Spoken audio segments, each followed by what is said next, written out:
Assalamualaikum warahmatullahi wabarakatuh. Kembali lagi di kelas Oceanografi Kimia. Kali ini akan melanjutkan materi pembahasan yang sebelumnya, yaitu adalah Dissolved Gas Part 2. Nah, untuk pertemuan kali ini kita akan melanjutkan tentang materi Dissolved Gas Part 2. Sebelumnya kita sudah membahas tentang berbagai macam, yaitu seperti proses atau pembubaran gas, komponen gas yang ada di atmosfer dan juga ada di perairan laut. Sekarang kita akan lebih memfokuskan pada pembahasan tentang dissolved oxygen. Nah, yang pertama di sini adalah the concept of apparent oxygen utilization, yaitu konsep pemanfaatan oksigen secara jelas. Nah, yang pertama, pemeriksaan ini mengukur jumlah oksigen yang digunakan relatif terhadap saturasi pada konsentrasi sebenarnya, yaitu ada AOU, Apparent Oxygen Utilization, yaitu adalah total oksigen yang digunakan untuk dimineralisasi atau respirasi organik, atau jumlah oksigen yang dikonsumsi sejak masa air tenggelam di permukaan. Lalu ada NAEC, Normal Atmospheric Equilibrium Concentration, yaitu adalah konsentrasi oksigen dalam air laut yang berada dalam kesetimbangan dan dengan konsentrasinya di atmosfer. Nah, ternyata NAEC sangat dipengaruhi oleh suhu, salinitas dan juga tekanan parsial dari oksigen. Untuk mencari nilai AOU, kita akan menghitung nilai dari NEEC dikurangi dengan oksigen in situ. Nah, nanti mungkin kita bisa cari contoh soal yang bisa menggambarkan nilai tersebut ya. Selanjutnya, nah, di pertemuan sebelumnya kita pernah membahas tentang distribusi vertikal dari oksigen terlarut di perairan. Sekarang kita akan bahas tentang distribusi horizontal. Seperti apa untuk distribusinya? Massa air yang terbentuk di permukaan pada lintang yang tinggi paling kaya akan oksigen terlarut. Saat massa air tenggelam dan menjauh dari sumbernya, oksigen secara progresif digunakan oleh organisme laut untuk proses respirasi. Saat massa air tenggelam dan menjauh dari sumbernya,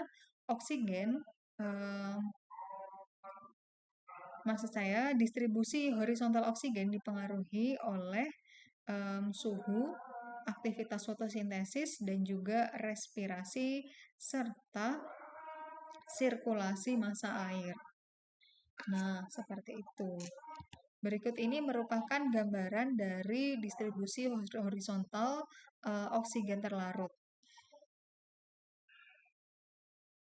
yang ada di perairan Pasifik. Jadi yang memiliki lintang yang lebih tinggi, dia memiliki kadar oksigen atau oksigen terlarut yang lebih tinggi. Selanjutnya adalah metode perhitungan. Yang pertama, di sini kita dapat menghitung secara langsung. Ada beberapa cara, yaitu menggunakan Winkler method for oxygen, ataupun juga larutan fiksasi MnSO4 ditambah dengan NaOH, ataupun ditambah dengan bahan tertentu, Kl, NaL, dan HCl. To acidify the sample, atau menggunakan metode tritasi menggunakan S2O3. Nah, metode tritasi ini yang biasanya kita gunakan untuk melakukan pengamatan praktikum oceanografi kimia.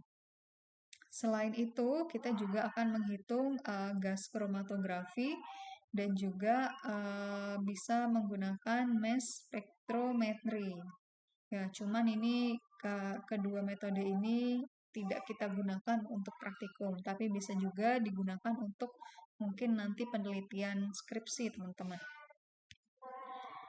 Nah, kalau ada yang sebelumnya kita bahas tentang oksigen, gas terlarut oksigen di perairan, di laut, sekarang kita akan membahas tentang anoxic environment in seawater. Kondisi lingkungan anoksik. Anoksik itu apa? Anoksik itu adalah kondisi lingkungan yang tidak memiliki oksigen sama sekali. Apakah ada lingkungan yang seperti itu? Oh, ternyata ada, teman-teman. Jadi, daerah dengan produktivitas yang tinggi dan memiliki kadar atau bahan organik yang juga tinggi, dia lebih greater than available oxygen supply can cope with. Ya, jadi lebih besar dari pasokan oksigen yang tersedia. Nah, sehingga kolom air yang lebih rendah menjadi anoksik. Nah, contohnya di sini di Laut Hitam, Black Sea. Stratifikasi dari kepadatan atau densitas kolom air dan penghalang topografi untuk pencampuran membatasi suplai oksigen ke dasar perairan melalui adveksi. Nah, kondisi anoksik ini juga dapat terjadi secara lokal karena adanya aktivitas dari manusia yang semakin meningkat. Selain itu juga ada suplai dari nutrien dan bahan organik yang tinggi, sehingga adanya nutrien dan bahan organik yang tinggi menyebabkan aktivitas bakteri yang semakin meningkat. Terjadi proses dekomposisi untuk memecah material organik, namun bakteri juga membutuhkan oksigen. Nah, jadi kebutuhan oksigennya tinggi tadi untuk proses oksidasi tersebut. Nah, sulfat ini juga termasuk salah satu major dissolved constituent in seawater yang memiliki konstituen gas terlarut yang tinggi di air laut.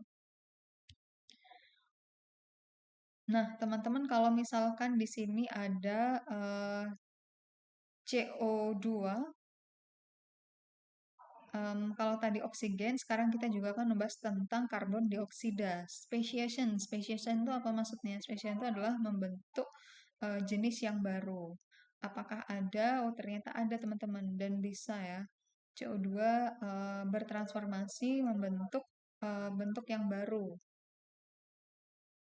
di perairan. Nah, major dissolve dapat berbentuk sebagai CO2 yang larut dalam air ataupun juga dalam bentuk H2CO3 asam karbonat ataupun juga HCO3- ion bikarbonat ataupun juga CO3 2- ion karbonat. Nah, ada ion karbonat, ada ion bikarbonat. Nah, biasanya proses perubahannya dapat berlangsung begitu saja ya. Jadi di lautan sudah terdapat siklusnya. Nah, ini merupakan gambaran dari proses perubahan gas karbon yang ada di lautan. Nah, ini berkaitan juga dengan nantinya kemampuan dari lautan atau ekosistem laut untuk dapat menjadi blue carbon atau agent untuk penyerap dan penyimpan karbon. Nah, sekarang bagaimana dengan status dari global gas karbon dioksida? Karbon dioksida dapat masuk ke atmosfer melalui proses oksidasi ataupun melalui fosil organik matter seperti bahan bakar ya, hasil sisa bahan bakar di alam ataupun produksi dari semen. Nah, ini ternyata mengandung gas CO2 yang tinggi.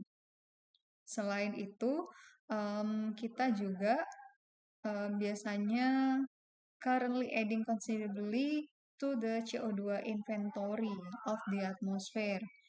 Nah, jadi kadang kemampuan atau kecepatan akumulasi dari CO2 itu lebih tinggi daripada yang bayangkan, seperti itu. Dan untuk lautan sendiri, seperti yang tadi sudah saya sampaikan, dia memiliki kemampuan yang lebih tinggi dalam penyerapan CO2 dibandingkan yang ada di atmosfer atau yang ada di daratan. There is 53 as much CO2 in the ocean as in the atmosphere. Seperti itu.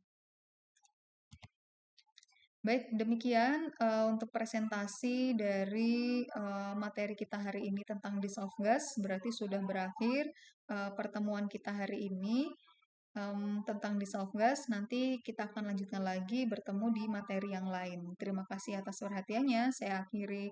Wassalamualaikum warahmatullahi wabarakatuh.